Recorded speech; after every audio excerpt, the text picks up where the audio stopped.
بسم اللہ الرحمن الرحیم الحمد للہ رب العالمین والصلاة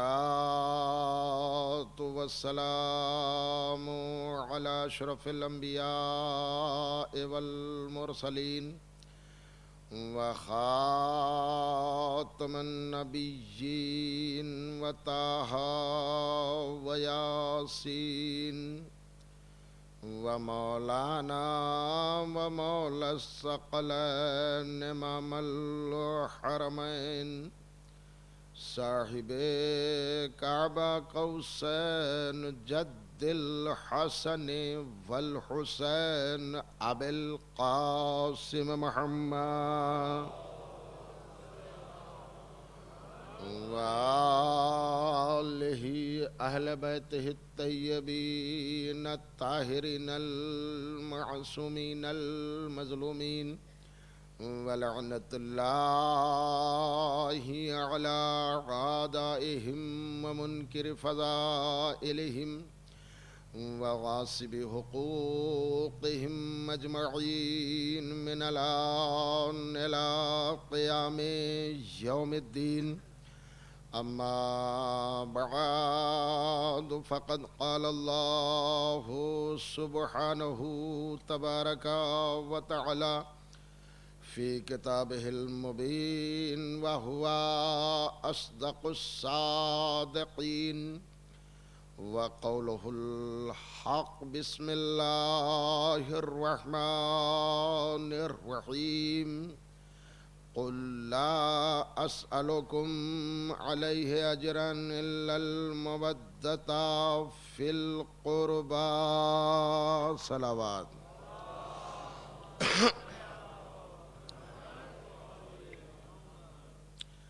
برادران ایمانی وعزاداران سید الشہداء، آج کی یہ تقریر بھی آپ کے بہترین ذوق سماعت کی نظر کر رہا ہوں۔ سماعت سے پہلے قاعدہ یہی ہے جو برابر آپ سنتے آئے ہیں کہ مومن کی تعریف یہی ہے کہ وہ دوسرے مومن کا خیال رکھے، اور معصوم نے مولائے متقیان نے ارشاد فرمایا کہ تمہارا دوست وہ ہے جو تمہارے پیٹھ پیچھے تمہاری تعریف کرے، تو اور مرنے کے بعد اس کے لیے دعا کرے، زندگی میں بھی دعا کرے، مرنے کے بعد بھی۔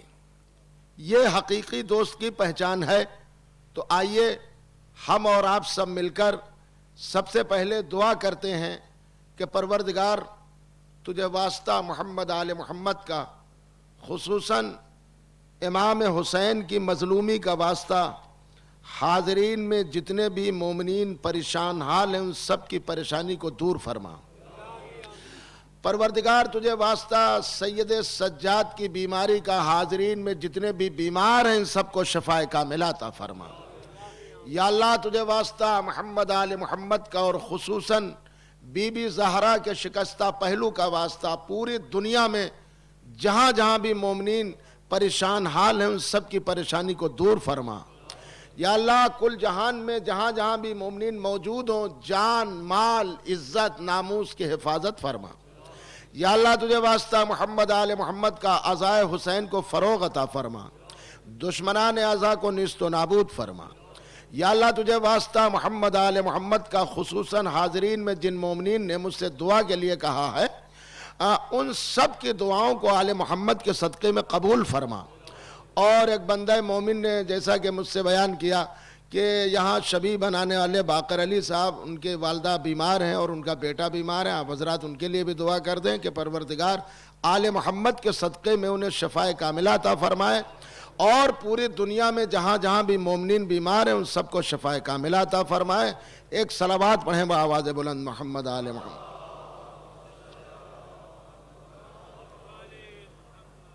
آج تقریر سے پہلے میں دو جملے کہنا چاہوں گا کہ سب سے پہلے کہ اس مرکز کے جو کمیٹی ہے ان کا میں شکر گزار ہوں کہ انہوں نے ایسا انتظام کیا عزائے حسین کا کہ مومنین دور دور سے آئے اور انہوں نے مجلسیں سنی فضائل و مصائب.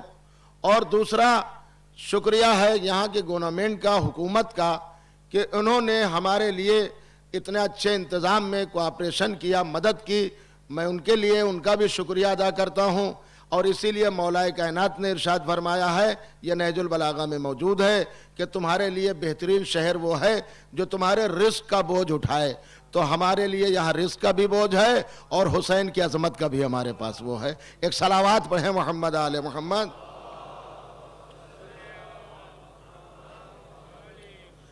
حضرات اب موقع نہیں ہے آپ کی خدمت میں کہ آگے میں زیادہ بڑھوں, بس یہی سمجھیے کہ جو باتیں ادھر ادھر رہ گئی ہیں, چھوٹ گئی ہیں, میں اسی میں بیان کر رہا ہوں. دیکھیے کل میں نے آپ کی خدمت میں عرض کیا تھا کہ لا الہ الا اللہ اور محمد رسول اللہ اور علی ولی اللہ. اکثر لوگ کہتے ہیں کہ صاحب یہ بڑھا دیتے ہیں, یہ شاید ان کو معلوم نہیں ہے, یا تو وہ کتابیں پڑھ لیں یا تو وہ حدیث کی کتابیں. دیکھیے بڑھایا اس کو جاتا ہے جو کبھی چھوٹا ہوتا ہے. میں ملاحظہ کریں, بڑھایا اس کو جاتا ہے جو کبھی چھوٹا ہو, جس کو اللہ نے علی بنا کے ہی بھیجا ہو. بھائی پوری توجہ رکھیے, علی کے معنی بلند کے ہیں, علی کے معنی ہی بالا کے ہیں. اور دور نہ جائیے, مولا کائنات امیر المومنین نہج البلاغہ میں ارشاد فرماتے ہیں ینحدر عن السیل ولا یرقی الی الطیر.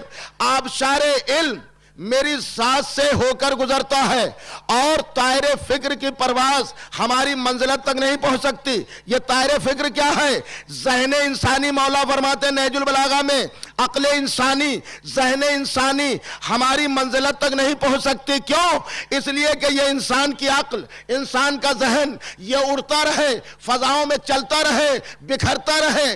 جہاں پر حسرت سے ٹھہر جائے پریشان ہو کر, وہاں سے مقام علی شروع ہوتا ہے, وہاں سے مقام علی شروع ہوتا ہے. تو اب جب ذہن انسانی کے خاتمے کے بعد مقام علی شروع ہوتا ہے تو پھر علی کو پہچان کون سکتا ہے؟ بھائی دیکھیں علی کو کون پہچان سکتا ہے؟ اسی لیے تو نبی نے فرمایا یا علی تم کو یا تو میں نے پہچانا یا میرے خدا نے پہچانا. دیکھیں میں نے عرض کیا تھا کل بھی, لا الہ الا اللہ اور محمد رسول اللہ علی ولی اللہ. اکثر لوگ کہتے ہیں علی علی کیوں کرتے ہو؟ علی علی کا مسئلہ نہیں ہے. علی اسلام کی آخری ڈگری کا نام ہے. یہیں تک آیا تھا, علی اسلام کی آخری ڈگری کا نام ہے. بھائی جملے سنتے جائیے. اور حوالہ چاہیے بہت بڑے عالم دین آیت اللہ ہاشم بحرانی نے اپنی کتاب مدینۃ المعاجز پہلی جلد, 4 جلدیں ہیں اس کے, 4 پارٹ ہیں پہلی جلد میں. اور یہ واقعہ دو طرح سے انہوں نے اپنی کتاب میں نقل کیا کہ پیغمبر نے علی کو بلایا اور کہا کہ یا علی یہ نگینہ لے جاؤ اور اس پہ نگینے پر لا الہ الا اللہ نقش کرا دو. اس لیے مجھے لا الہ الا اللہ بہت پسند ہے. مولا علی تشریف لے گئے اور حداد سے کہا, نقاش سے کہا کہ اس پہ لا الہ الا اللہ نقش کر دینا. اور لا الہ الا اللہ کی زینت ہی نہیں ہے جب تک محمد رسول اللہ نہ ہو, تو اس پہ تم محمد رسول اللہ میری طرف سے نقش کر دینا. حداد نے سنا, کہا سرکار کل میں لے کر آ جاؤں گا. دوسرے دن علی کی خدمت میں نگینہ دیا, علی نے نبی کی خدمت میں نگینہ پیش کیا. اب ملاحظہ فرمائیں, جس پہ نبی نے سوال کیا کہ یا علی یہ تو میں نے لا الہ الا اللہ لکھنے کے لیے کہا تھا, یہ محمد رسول اللہ کہاں سے آ گیا؟ تو کہا کہ یا رسول اللہ ہمیں اللہ کے نام میں زینت لگتی ہی نہیں ہے جب تک محمد رسول اللہ نہ ہو. بھائی ملاحظہ کریں, یہ میری پسند ہے. نبی نے وہ انگوٹھی پہنی اور ابھی رات گزری تھی, صبح نمودار ہوئی. جیسے ہی نبی نے نماز پڑھی مسجد میں, اب دیکھیں مسجد میں نبی نے دیکھا کہ اب جو کلمہ لکھا ہوا ہے کہ لا الہ الا اللہ محمد رسول اللہ علی ولی اللہ, بھائی ملاحظہ کریں علی ولی اللہ, بس نبی حیرت میں کہ محمد الرسول اللہ تک تو یہ نگینے پہ لکھا گیا. علی ولی اللہ یہ کہاں سے نگینے پہ آ گیا؟ فوراً جبریل آ گئے وہی لے کر, بالکل ویسے ہی جیسے حسین پشت رسول پہ تھے, جبریل وہی لے کر آئے اور کہا کہ اللہ کے رسول آپ کو جو پسند تھا لا الہ الا اللہ وہ آپ نے نقش کرایا, علی کو جو پسند تھا محمد رسول اللہ وہ علی نے نقش کرایا, اللہ کو جو پسند تھا علی ولی اللہ.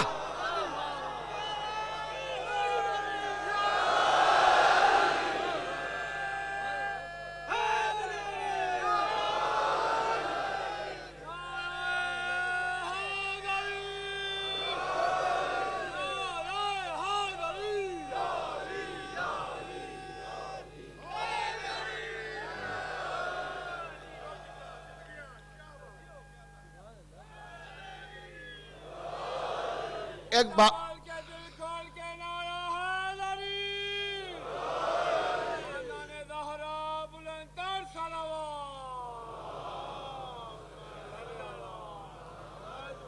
دیکھیے، اگر حوالہ نہ ہو تو کوئی بھی کھڑا ہو جاتا ہے کہ مولانا یہ کہاں سے لائے. بات یوں سمجھیے کہ یہ ہمارے اور آپ کے دل کیا ہیں، یہ ظرف ہے. یوں سمجھیے کہ کسی میں معرفت علی، اب جیسا ظرف ہوگا ویسی معرفت ہوگی. بھائی پوری توجہ، جیسا ظرف ہوگا ویسی معرفت. تو اللہ نے کہا جبریل کہہ دو نبی سے، جو تمہیں پسند تھا لا الہ الا اللہ وہ تم نے نقش کرایا، جو علی کو پسند تھا محمد رسول اللہ وہ علی نے کرایا، جو مجھ رب العالمین کو پسند ہے علی ولی اللہ وہ میں نے نقش کرایا. اب آپ جملہ اس کے آگے میرا سنیے، یہ کتاب میں نہ سنیے گا. اب اگر کوئی لا الہ الا اللہ کہتا رہے تو سمجھو یہ رسول کی پسند کا نعرہ ہے. اگر کوئی محمد رسول اللہ کہتا رہے یہ سمجھو نبی کی پسند کا نعرہ ہے. اگر کوئی علی ولی اللہ کہتا ہے تو یہ اللہ کی پسند کا نعرہ.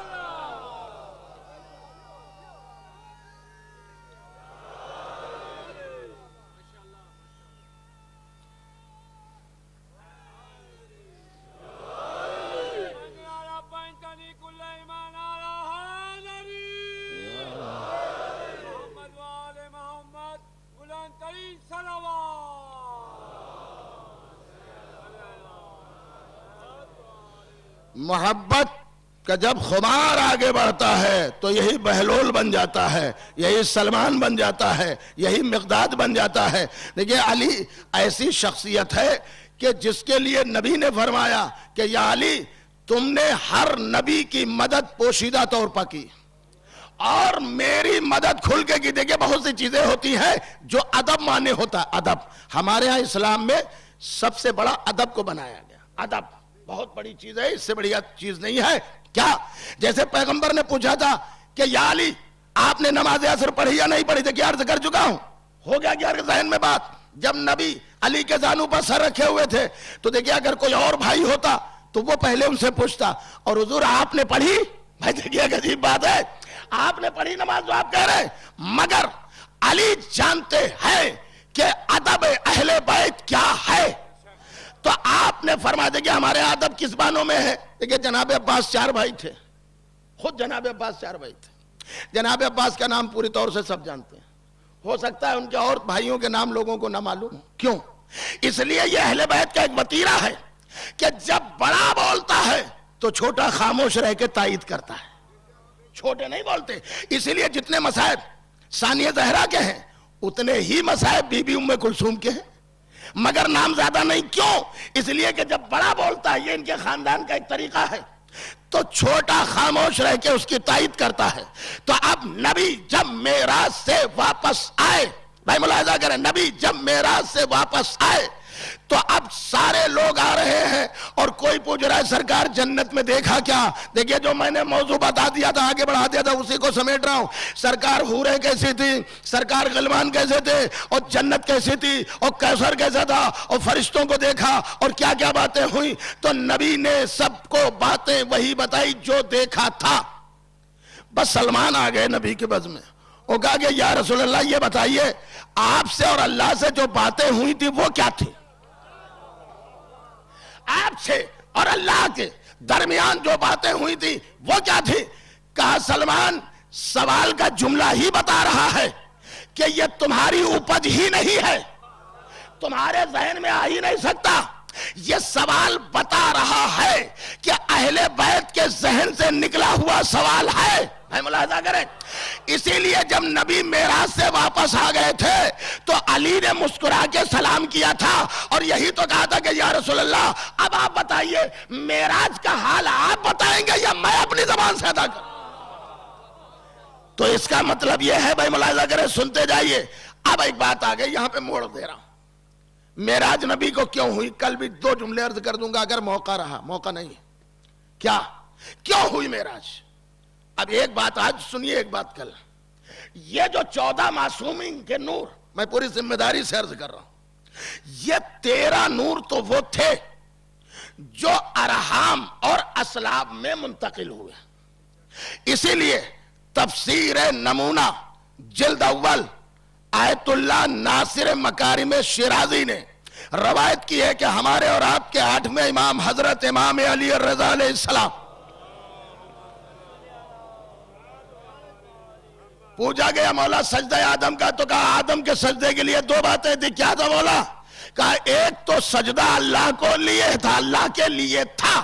پھر مولا اور کہا دوسرے سجدہ اس لیے بھی آدم کو ہوا، فرشتوں نے کیا. کیا کیا؟ کیوں؟ کہا دوسرے ہم اہل بیت آدم کے صلب میں آئے تھے، لہذا فرشتوں نے سجدہ کیا. اسی لیے آیت اللہ صافی نے جمال منتظر میں لکھا کہ یہ فرشتوں کے لیے جو سنتے ہو کہ قرآن کہہ رہا ہے کہ جو فرشتہ رکوع میں ہے وہ رکوع کر رہا، جو سجدے میں ہے وہ سجدہ کر رہا، جو تشہد میں ہے وہ تشہد پڑھ رہا، جو قنوت میں ہے وہ قنوت کر رہا، جو قیام میں ہے وہ قیام کر رہا ہے. انہوں نے سوال کیا امام سے کہ یہ فرشتے تسبیح میں پڑھتے کیا ہے؟ تو مولا نے فرمایا ہماری فضیلت کا یہ اقرار کرتے ہیں، یہی ان کی تسبیح ہوتی ہے. ہماری تسبیح کا اقرار کرتے ہیں، ہماری فضیلت کا اعتبار کرتے ہیں، اقرار کرتے ہیں، یہی ان کی تسبیح ہے. تو یہاں تک بات آ گئی. اب ایک جملہ عرض کر رہا ہوں آپ کی خدمت میں. سارے نور تو آئے ارحام میں منتقل ہوئے، اور آخر میں نور عبد المطلب تک آیا، اور پھر اس کے 2 حصے ہوئے، ایک صلب عبداللہ میں اور ایک صلب ابو طالب میں. کوئی روایت نہیں دکھا سکتے کہ بی بی کا نور ان کے ساتھ منتقل ہوا ہو. اللہ نے احتیاط مشیت کہ بی بی کے نور کو جنت ہی میں رکھا. آواز دی نبی اب تجھے معراج ہوگی تو اور چیز کے لیے نہیں، نور زہرا کو لے کر جانا ہے. ملاحظہ کریں، معراج کیا ہے؟ نور زہرا کو لے کر زمین پر تمہیں جانا ہے. اب آپ سمجھ گئے پوری طور سے. ایک جملہ عرض کر رہا ہوں، اسی لیے بہت بڑے عالم دین نے اپنی کتاب میں لکھا کہ پیغمبر جب معراج پہ گئے ہیں تو نور زہرا کے لیے لے کے گئے ہیں، نور زہرا لے کر آئے ہیں. اب ایک جملہ آپ کی خدمت میں عرض کر دوں. اسی لیے علامہ مجلسی نے لکھا کہ کہاں سے آیا نور زہرا؟ کہا جہاں سے ذوالفقار آئی وہیں سے نور زہرا آیا. اسی لیے علامہ میر انیس نے بھی اپنے مرثیے میں کہا کہ عقیل تر ہے جو ان 2 بڑی بلا سے بچے، علی کی تیغ سے، زہرا کی بددعا سے بچے. پیغمبر فرماتے جب میں معراج پہ گیا اور جبریل نے دکھایا سب کو، اب دیکھا کہ سارے انبیاء، یہاں تو کتنے ہوں گے جو بھی ہوں مجھے اندازہ نہیں ہے، 20,000 ہوں گے یا اس سے زیادہ ہوں، لیکن جب نبی معراج پہ گئے اور اس آسمان پہ پہنچے جسے 4تھا آسمان کہا جاتا، جبریل بتاتے جا رہے ہیں. وہ کہا سرکار نماز کا وقت ہو گیا. دیکھیں نماز کے وقت ہے تو سرکار نے کہا ٹھیک ہے نماز پڑھیں گے. اور اب جو سارے نبی آ گئے، جیسے ہی پیغمبر آئے تو ہر نبی تعظیم کے لیے کھڑا ہو گیا. تو نبی نے پوچھا کہ تم تعظیم کیوں کر رہے ہو؟ کہا سرکار ہم اگر تعظیم نہ کریں تو ہماری نبوتیں ختم ہو جائیں گی. ہم اگر آپ کی تعظیم نہ کریں، کیوں؟ کہ ہمیں جو نبوتیں ملی ہیں ہم نبیوں کو تو 3 باتوں پر ملی ہے: اللہ کی وحدت کے اقرار پر، آپ کی رسالت کے اقرار پر، علی کی ولایت کے اقرار پر. بھئی جملہ ملاحظہ کریں، علی کی ولایت کے اقرار پر مجھے نبوتیں ملی ہیں. تو کہا نماز کہاں سرکار پڑھائیے. نبی نے فرمایا یہ آدم ہے، یہ میرے باپ ہیں، یہ نماز ہیں. کہا نہیں، دیکھیے باپ ہونا اور ہے، منصب میں بلند ہونا اور ہے. کسی نبی نے بھی نہیں کہا کہ سرکار ہم آپ کے آگے آئیں گے نماز پڑھائیں گے. نبی نے ان کو نماز پڑھائی. اب وہ لکھتے ہیں کہ یہ ہر نبی تعظیم کے لیے کھڑا ہو گیا، اور وہی نبی جب زمین پہ آئے اور پیغمبر بیٹھے ہوئے ہیں اور ایک بی بی آ گئی، سمجھو کون آ گئی؟ تو پیغمبر تعظیم کے لیے کھڑے ہو گئے، سمجھے یہ جناب زہرا تھے. اور تاریخ اٹھا کر دیکھیے جب مولا علی آتے تھے تو فاطمہ زہرا تعظیم کے لیے کھڑی ہو جاتی تھی. اب ایک جملہ میں آپ کی خدمت میں عرض کر رہا ہوں، سمجھو تو مقام علی. ارے جس کی سارے انبیاء تعظیم کرے اسے محمد کہتے ہیں، اور جس کی محمد تعظیم کرے اسے فاطمہ کہتے ہیں، اور جس کی فاطمہ تعظیم کرے اسے علی کہتے ہیں.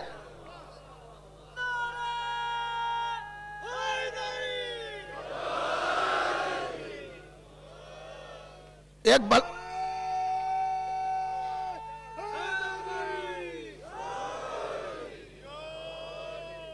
تو یہاں تعظیم پا تعظیم ہے، سارے نبیوں نے مل کر نبی کی تعظیم کی. تو دیکھیں بہت سی چیزیں ایسی ہیں جو بیان کرنے، چونکہ مجھے موقع نہیں ہے، آج شب نو ہے. 2 جملے فضائل کے اور سن لیجئے، اس لیے کہ یہ وہ راتیں ہیں جنہیں غم کی رات کہا جاتی ہے. غم کی رات کو کہا جاتا ہے، اور دور دور سے مومنین آئے ہیں، تو کم سے کم 2-4 جملے آپ کی خدمت میں فضائل کے پہنچا دوں، اور آپ اسے اپنے ایمان کی جھولی میں ڈال لیں تاکہ زندگی کے کسی موڑ پر یہ بات کام آ جائے. دیکھیں مولا علی نے جو بتایا ہے تو محبت کے معیار کو بتایا ہے. دنیا میں کوئی بڑے سے بڑا سخی ہوگا، وہ کتنا دے گا؟ اتنا ہی تو دے گا. کوئی 10 سال کھا لے، کوئی 100 سال کھا لے، مگر یہ اہل بیت جب عطا کرتے ہیں تو اتنا عطا کرتے ہیں کہ 70 نسلیں بھی کھاتی رہیں، اس میں کمی نہ آئے گی. اور دیکھیں ان کے مسئلے میں ہم یوں نہیں کہہ سکتے ہیں. تاریخ اٹھا کر دیکھیں، میں پورے الفاظ کا ذمہ دار ہوں. تاریخ نے لکھا حسن کا دور ہے، عرب کا نامور شاعر آیا ہے، مگر اس سے کیا کہیے گا، یہ اہل بیت کا بڑا دشمن ہے. دشمن.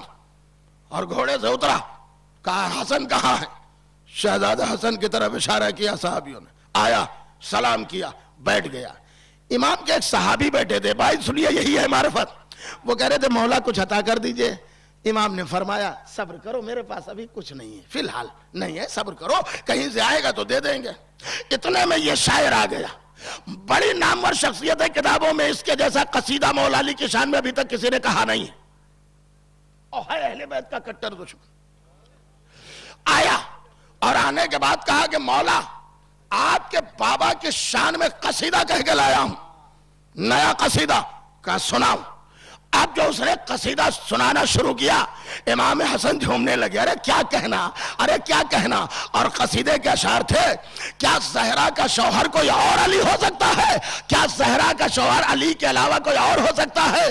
کیا حسنین کا بابا کوئی اور ہو سکتا ہے؟ کیا جنت و جہنم کا تقسیم کرنے والا کوئی اور ہو سکتا ہے؟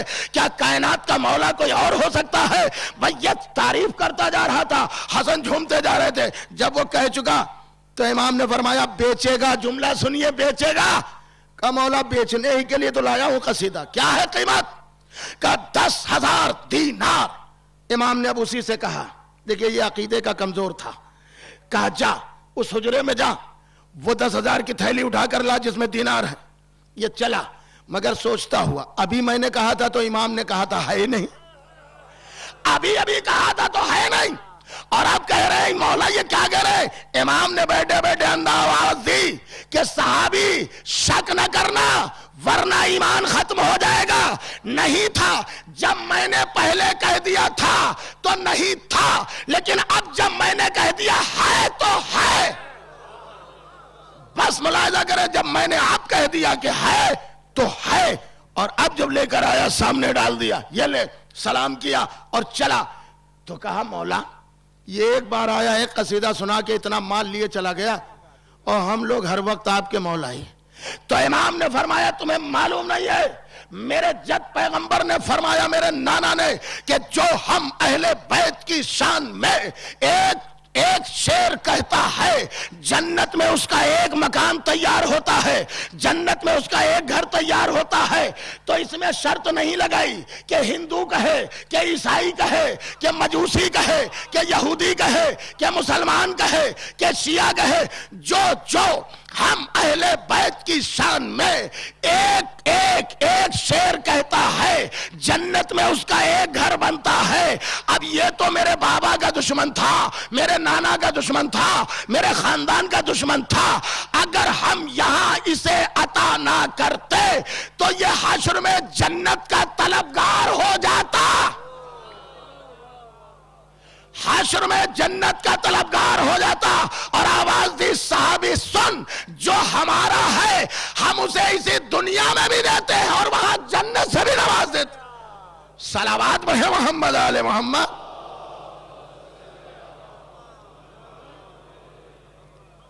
ہم اسی دنیا میں اسے دیتے ہیں اور وہاں بھی نواز دیتے ہیں. تاریخ بہت بڑے عالم دین شیخ انصاریان نے ایک کتاب لکھی ہے جس کا نام ہے شرح دعائے کمیل، اور اس کا ترجمہ کیا ہے ایک ہندوستان کے عالم دین نے. وہ کتاب آپ اٹھا کر دیکھیں.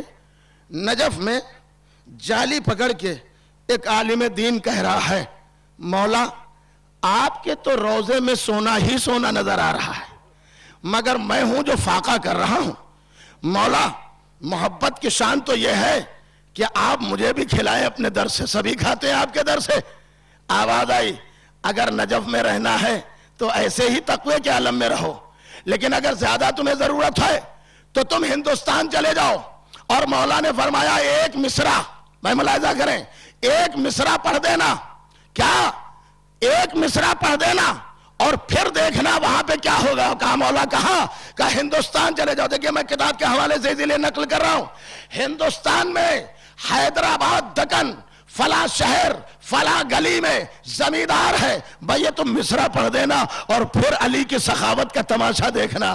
عالم دین وہاں سے ہجرت کرتا ہے اور حیدرآباد دکن آتا ہے. اسی گلی میں دق الباب کیا. کون؟ ان صاحب قصیدہ پڑھ دیا کہ بزرہ گر نجف لطف بو تراب کند بافتاب روت وقار آفتاب کند. کہا آ جائیے اندر، آ جائیے. کہا کیا ہوا؟ 3 دن مہمانی پہ رکھا اور بلایا شہر والوں کو. کہا سنو میں اپنی بیٹی کی شادی عالم دین سے کر رہا ہوں، چونکہ میری 2 ہی بیٹیاں ہیں، اور اپنی نصف جائیداد کا مالک ان کو بنا رہا ہوں. بس جھومنے لگے اور کہا کہ زمیندار صاحب آپ نے سمجھا نہیں کس بات پر یہ آپ ادا کر رہے ہیں. کہا میں نے ایک مصرع کہا تھا کہ بزرہ گر نجف لطف بو تراب کنات. پورے عرب و عجم میں گیا کہ اس پہ کوئی مصرع ثانی لگا دے، مگر عرب و عجم میں بھی کسی نے مصرع ثانی نہ لگایا. میں مولا کی زیارت پہ گیا، میں نے کہا یا علی اب جو مصرع ثانی لگا دے گا میں آدھی جائیداد دے دوں گا، آدھی جائیداد دے دوں گا، اپنی بیٹی کی شادی بھی کر دوں گا. تو عالم دین نے کہا یہ مصرع بھی دوسرا میرا نہیں ہے، علی کا ہے.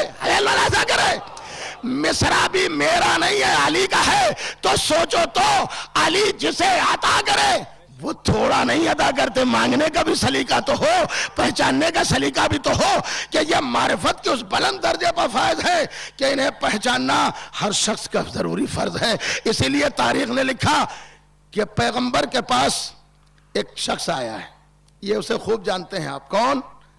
جو نبی سے اولاد کے لیے مانگ رہا ہے.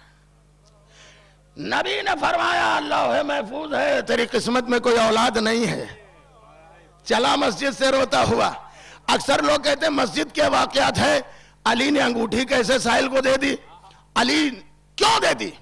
کہا غور تو کرو مسجد میں کیا کہہ رہا تھا، اللہ کے نام پر مجھے دے دو. اللہ کے نام پہ تو مانگ رہا تھا، اور جب نہ ملا تو یہی کہا گواہ رہنا اللہ کے در سے واپس جا رہا ہوں. اس کا مطلب علی نبی کا بھی در ہے، اللہ کا بھی در ہے. میں ملاحظہ کرے. اور اب جو علی نے دیا تو لوگوں نے کہا صاحب مانگ تو اللہ سے رہا تھا، تو مانگا اللہ سے ملے گا ید اللہ سے. میں ملاحظہ کرے، مانگے گا اللہ سے ملے گا ید اللہ سے. تو نبی نے فرمایا تیری قسمت میں نہیں ہے. روتا ہوا نکلا، شہزادہ مل گیا. کیا بات ہے، آ گیا تھا اولاد کے لیے اور نبی نے انکار کر دیا. چل آئے نانا کے آغوش میں، نانا اسے اولاد دے دیجئے. کہا میرے لال میں نے لوح محفوظ کو دیکھا، قسمت میں نہیں ہے. کیا جواب دیا شہزادے نے؟ کہا نانا لوح محفوظ پہ جو لکھا ہو تو ہر شخص کو مل جائے گا، اس میں کمال کیا ہے؟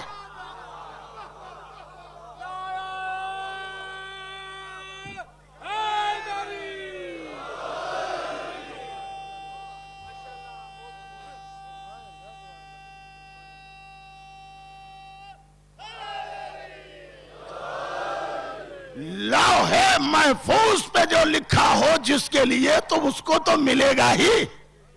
اس میں کمال اہل بیت کیا ہے؟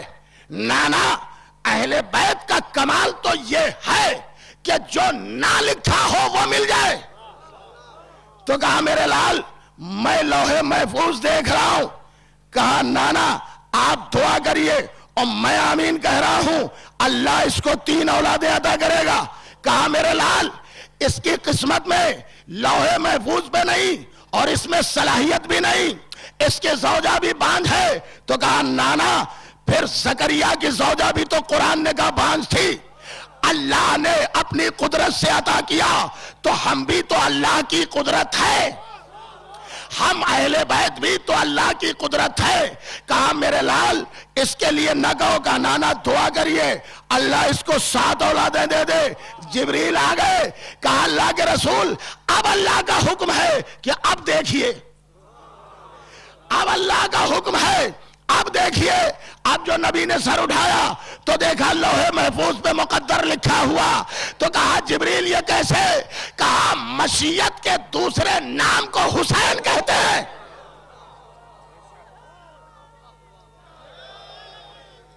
وحدہ لا شریک کا وحد حسین ہے، برم خدا کا وہ حقیہ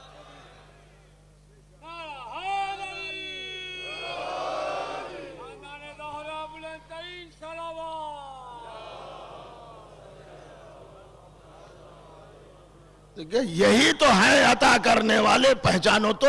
اچھا یہ بتائیے آدھی رات ہونے والی ہے، کہاں کہاں سے لوگ آئے ہیں مجھے علم نہیں ہے، مولا جانے، ملک آئے ہیں یا انسان آئے ہیں، ملنگ آئے ہیں یا مولائی آئے ہیں، مجھے کچھ نہیں معلوم، مگر اتنا معلوم ہے کہ جنگل و صحرا میں بھی ان کا اگر نام لیا جائے تو پھر چاہنے والے پہنچ جاتے ہیں۔ میں دیکھیں کربلا ایک جنگل ہی کا نام ہے، اور یہ ہے کیسے؟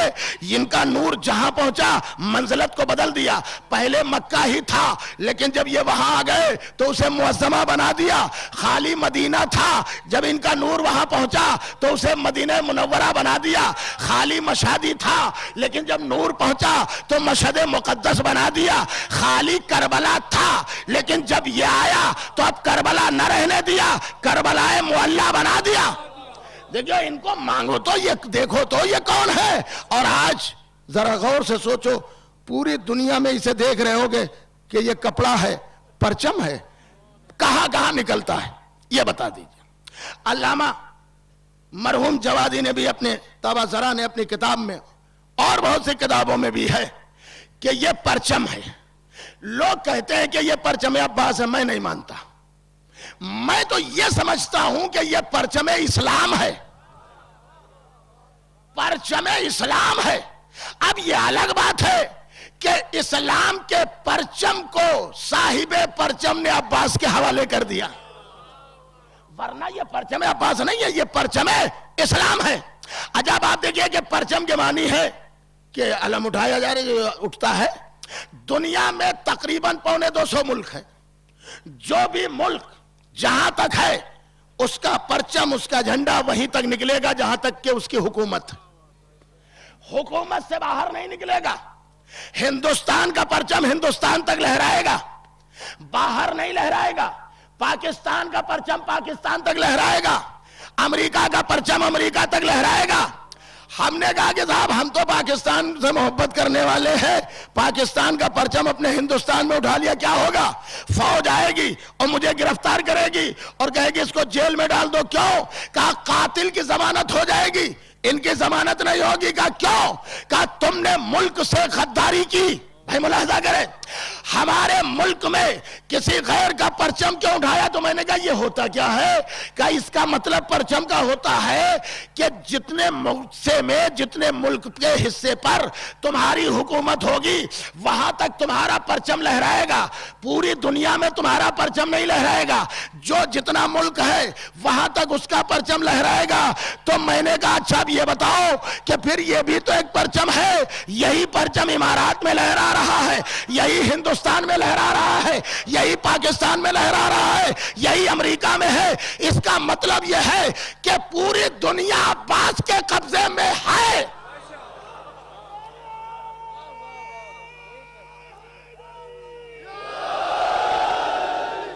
اب رک جائیے جملہ رک جائیے، پوری دنیا بھائی جملہ رک جائیے، ایک ایک جملہ میں نے کہا کہ مجھے کیوں جیل میں ڈالے دے رہے ہو؟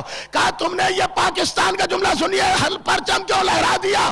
تو میں نے کہا پھر کیا مسئلہ ہے؟ کہا سنو، میں نے ان سے کہا کہ پھر پرچم عباس کیوں نکلتا ہے شہر ہند میں تو آواز دی، تمہیں اتنا بھی نہیں معلوم؟ ارے کسی اور کا پرچم ہمارے ملک میں نکالو گے غداری کی بو آئے گی، عباس کا پرچم نکالو گے وفاداری کی بو آئے گی۔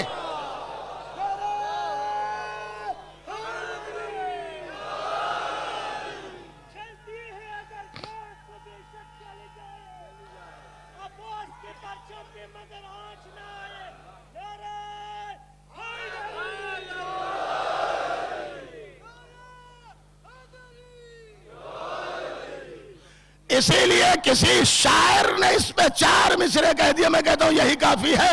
کہتا ہے کہ پے طواف زمین آسمان نکلتا ہے، پے طواف زمین آسمان نکلتا ہے، علم کو لے کے جب ایک نوجوان نکلتا ہے اور علم کا اٹھنا علامت ہے فتح سرور کی، جلوس ہارے ہوئے کا کہاں نکلتا ہے؟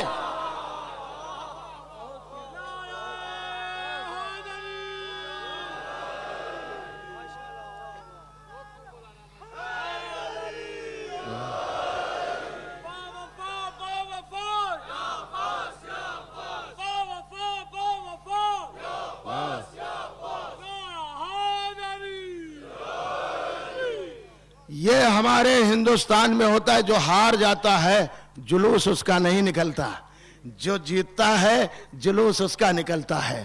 پوری دنیا میں حسینیت کا جلوس نکلنا اس بات کی دلیل ہے کہ حسین جیتے ہیں اور صبح قیامت تک جیتے رہیں گے، اور ان کے اوپر ملائکہ کا سلام آتا رہے گا۔ کیوں؟ حسین ایسے نہیں گئے تھے، دیکھیں جنگ کے ارادے سے نہیں گئے تھے، اگر جنگ کے ارادے سے جاتے تو عورتوں کو ساتھ لے کر نہ جاتے، اور اگر جنگ کے ارادے سے لے کر جاتے تو خالی عباس کافی تھا، کسی اور کی ضرورت نہیں تھی، اکبر کافی تھا۔ عزیزو، حسین آہستہ آہستہ کربلا کے سمت آ رہے ہیں۔ ذرا غور کیا آپ نے کیا ہے علی اکبر؟ آج کی تاریخ انہی سے منسوب ہے۔ ایک کتاب ہے جس کا نام ہے شہزادہ جنت، یہ جناب علی اکبر پہ پوری کتاب لکھی گئی۔ میں اس میں 2 جملے آپ کو سنانا چاہتا ہوں۔ تاریخ نے لکھا کہ جناب علی اکبر نے ایک بار بابا سے کہا بابا مجھے انگور چاہیے، تو موسم نہیں تھا انگور کا، حسین نے ہاتھ بڑھایا انگور لا گئے۔ تو لوگوں نے لکھا کہ کسی نے پوچھا مولا یہ کیوں؟ کہا اس لیے اکبر نے کبھی کچھ مجھ سے مانگا نہیں تھا، جب بھی مانگا تھا اپنی پھوپھی سے مانگا تھا۔ مجھے معلوم ہے 2 بار اکبر مانگے گا، یا تو آج مدینے میں مانگے گا یا کل کربلا میں کچھ مانگے گا، لہذا باپ کا دل اور نہ دکھے، کم سے کم ایک آرزو تو اکبر کی پوری کر دیں۔ عزیزو، آگے پھر جملہ لکھا کہ پیغمبر کے پاس 2 عرب لڑتے ہوئے آئے، اور ایک ناکہ تھا، ایک اونٹنی تھی، 2 لوگ لڑ رہے تھے، ایک کہہ رہا تھا میرا ہے اور دوسرا کہہ رہا تھا میرا ہے۔ تو پیغمبر نے فرمایا فیصلہ کرنے سے پہلے کہ تم دونوں بتاؤ کس کا ہے؟ تو جس کا ناکہ تھا اس نے کہا اللہ کے رسول میں شہادت دے رہا ہوں، آپ اس ناکے کو ذبح کر لیجئے، نہر کر دیجئے، اگر اس کے جگر میں دل میں 2 زخم نکلے تو سمجھئے میرا ناکہ ہے، اور اگر نہ نکلے تو اس کو آپ دے دیجئے گا، اور جو نہر ہوگا میں اس کی قیمت ادا کر دوں گا۔ چنانچہ اسے نہر کیا گیا، اور جو دیکھا گیا تو اس کے جگر میں اور دل میں 2 گھاؤ تھے، 2 زخم۔ تو نبی نے پوچھا یہ ذبح نہیں ہوا تو نے پہلے کیسے کہہ دیا؟ کہا سرکار میں نے اس ناکے کے سامنے اس کے 2 بچوں کو ذبح کیا تھا، تو آپ ہی نے تو فرمایا تھا کہ اگر کسی کے سامنے اس کی اولاد کو ذبح کر دیا جائے تو اس کے دل میں ایک زخم ہو جاتا ہے، کس کے؟ جس نے اسے پیدا کیا ہے، ایک زخم ہو جاتا ہے۔ اللہ کے رسول میں نے اس کے سامنے 2 بچوں کو کھایا تھا، لہذا مجھے معلوم تھا اس کے جگر پہ 2 گھاؤ ضرور ہوں گے۔ اب آپ سوچئے کربلا میں حسین کے جگر میں کتنے داغ ہوں۔ جزاکم ربکم، خدا آپ کو کسی غم میں نہ رلائے۔ سوائے غم مظلوم کربلا کے. اور میں عزاداروں سے گزارش کروں گا کہ مصائب سنتے رہیے. آج 2 منٹ 4 منٹ کم سے کم 6 7 8 منٹ مصائب پڑھوں گا, اور یہ نہ کہیے گا برداشت نہیں ہو رہا, برداشت کریے. اس لیے کہ کربلا میں شہزادی نے کیسے برداشت کیا. عزیزو آپ سنو گے کہ علی اکبر کیسا تھا. ایسے سمجھو کہ جب یہ سارے سر نیزوں پر چلے, ایک ہی سر تو گھوڑے کی گردن میں تھا, باقی سب سارے سر نیزوں پہ چل رہے تھے. جب کوفے میں سارے سر پہنچے تو ایک عورت کی نظر ان سروں کو دیکھتی ہوئی ایک سر پر رکی اور ایک آواز دی, اے 14ویں رات کے چاند, کاش تیرے مرنے سے پہلے تیری ماں مر گئی ہو. اے 14ویں رات کے چاند, کاش تیرے مرنے سے پہلے تیری ماں مر گئی ہو, جس نے ضعیفی میں تیرا داغ نہ دیکھا ہو. بناقے پر بیٹھی ام لیلا نے آواز دی, اے بی بی, ارے میں اس دکھیاری ماں موجود. جزاکم ربکم. آوازیں بلند ہو رہی ہیں. بعضیزو تاریخ ہے, میں تاریخ کے جملے عرض کر رہا ہوں. تاریخ نے لکھا جب اکبر کا لاشا, کتاب کا بھی حوالہ مصائب میں دے دوں کافی ہوگا. جب اکبر کا لاشا آیا ہے اور حسین نے کہا تھا کہ فضہ ام لیلا کو بلا کے لا, باب وہ آئی ہے فضہ ام لیلا سے کہنے شہزادی اکبر آ گئے ہیں, آئیے سینے پہ سینہ کھائے ہوئے ہیں. کہا کہاں ہے میرا لال. خیمے کی تنابوں سے ٹکرائی, پھر خیمے سے ٹکرائی. فضہ کہتی ہے بی بی یہ دروازہ ادھر ہے. بس ایک بار ام لیلا کہتی فضہ مجھے کچھ دکھائی نہیں دے رہا ہے. جزاکم ربکم. خدا آپ کو کسی غم میں نہ رلائے. اب محرم اور نہیں, کل کی شب تو شب عاشور ہوگی نا, گھر اجڑنے کی تاریخ. پرسوں عاشورہ ہو جائے گا, حسین کے گھر جلنے کا دن ہے, صحرا کا چمن تاراج ہونے کا دن ہے. عزیزو تاریخ میں زیادہ نہ میں صاحب نہ پڑھوں گا. تاریخ نے لکھا ہے, میں وہ جملے عرض کر رہا ہوں. تاریخ نے لکھا ہے کہ جب اکبر رخصت ہوئے تو حسین نے پہلے کہا کہ میں یہاں پہ کھڑوں گا. اکبر کو رخصت کر دیا, گھوڑے پر بٹھا لیا. اور عزیزو اکبر جب چلے ہیں تو چاپ محسوس کی, چلنے کی آہٹ محسوس کی, تو دیکھا بوڑھا باپ چلا رہا ہے. گھوڑے سے اتر پڑے, بابا آپ نے تو رخصت کر دیا تھا. کہا میرے لال اگر تم کاش صاحب اولاد ہوتے تو تمہیں پتا ہوتا کہ جب بیٹا مرنے کے لیے جاتا ہے تو باپ کا دل تڑپتا کیسے ہے. جزاکم ربکم. خدا آپ کو کسی غم میں نہ رلائے سوائے غم مظلوم کربلا کے. میرے لال جاؤ, جب تک ہمارا اور تمہارا سامنا رہے مجھے مڑ مڑ کر دیکھتے رہنا. علی اکبر دیکھتے رہے, لیکن اب شام کی فوجوں میں اکبر چلے گئے. وہ جنگ کر رہے ہیں کہ حسین کہہ رہے واہ میرے لال علی اکبر, واہ میرے لال علی اکبر. ارے بنی ہاشم کے گھر کے شیر ایسے ہی جنگ کرتے ہیں. بعضیزو تاریخ کہتی ہے حسین کا چہرہ زرد ہو گیا. ایک بار فضہ نے پوچھا آقا کیا ہوا. کہا فضہ ام لیلا سے کہو اپنے لال کے لیے دعا کرے. میرے لال کے مقابل میں جو اب پہلوان آیا ہے وہ شام کا پہلوان ہے, سیر و سیراب ہے. میرا اکبر 3 دن کا بھوکا پیاسا.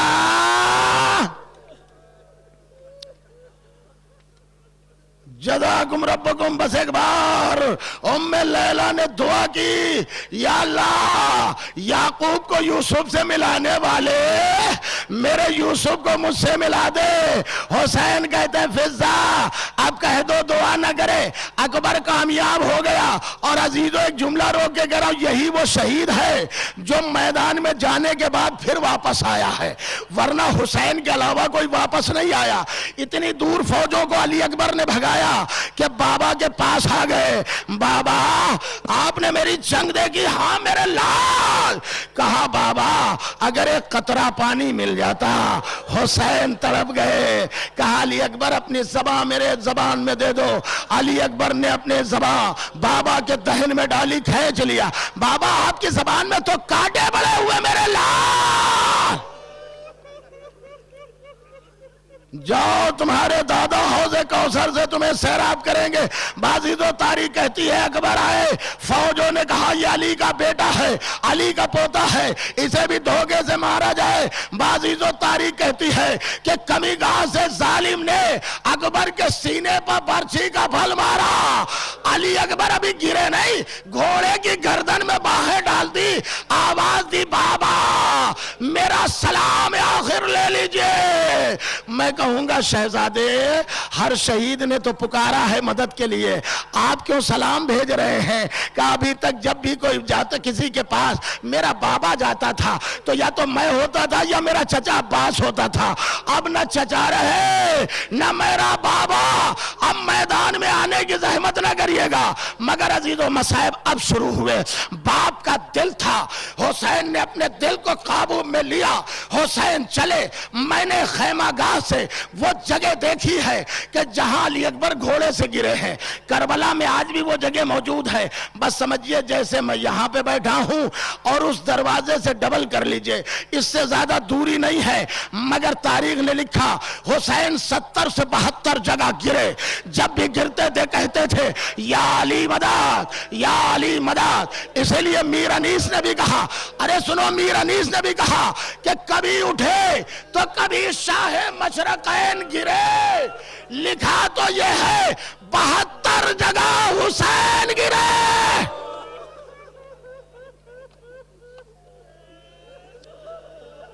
خدا آپ کو کسی غم میں نہ رلائے. بآخری جملے سن لیجئے. حسین اکبر کے پاس پہنچے, خدا کسی غریب کو وہ منظر نہ دکھائے جو حسین نے منظر دیکھا. اپنا رخسارہ اکبر کے رخسارے پر رکھ دیا, میرے لال. ہاں بابا, آغاز سے آنکھیں کھولی, برچھی کا پھل ہے. عزیزو میں نے کتاب میں پڑھا حسین نے کربلا کی زمین پر اپنے گھٹنوں کو ٹیکا, علی اکبر کا سر اپنے زانوں پر رکھا اور ایک بار آستین چڑھائی.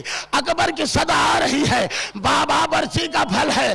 عزیزو میں نے کتاب میں پڑھا ہے کہ پنجتن کی سواری 2 بار آئی ہے. حالانکہ پنجتن میں حسین بھی ہے, مگر کہا یہی جاتا ہے پنجتن کی سواری 2 بار آئی. ایک جب حسین ذبح ہو رہے تھے, دوسرے جب علی اکبر کے سینے سے حسین سینہ نکالنے جا رہے تھے. ایک بار سواری آئی اور بی بی نے آواز دی, حسین یہ کربلا کا سب سے عظیم امتحان ہے, آج میرے دودھ کی تاثیر دکھا دے. نبی کی صدا آئی, میرے لال آج میری زبان کی تاثیر دکھا دے. علی کی صدا آئی, آج میرے خون کی تاثیر دکھا دے. حسن کی صدا آئی, بھیا میرے آج صبر دکھا دے. بازیزو زخم ہاتھ ڈالا, دادا ابراہیم ایک بار زخم ہاتھ ڈالا, یا علی. اکبر کا کلیجہ خاک پر تڑپنے لگے. حسین کمر پکڑ کے بیٹھ گئے, لاشے کو اٹھایا, لاشا نہ اٹھا. اے بنی ہاشم کے بچوں, اکبر کا لاشا خیمے میں گورم ام لیلا پچھاڑے کھانے لگی. ارے میرا لال, واہ اکبرا, واہ اکبرا, واہ اکبرا.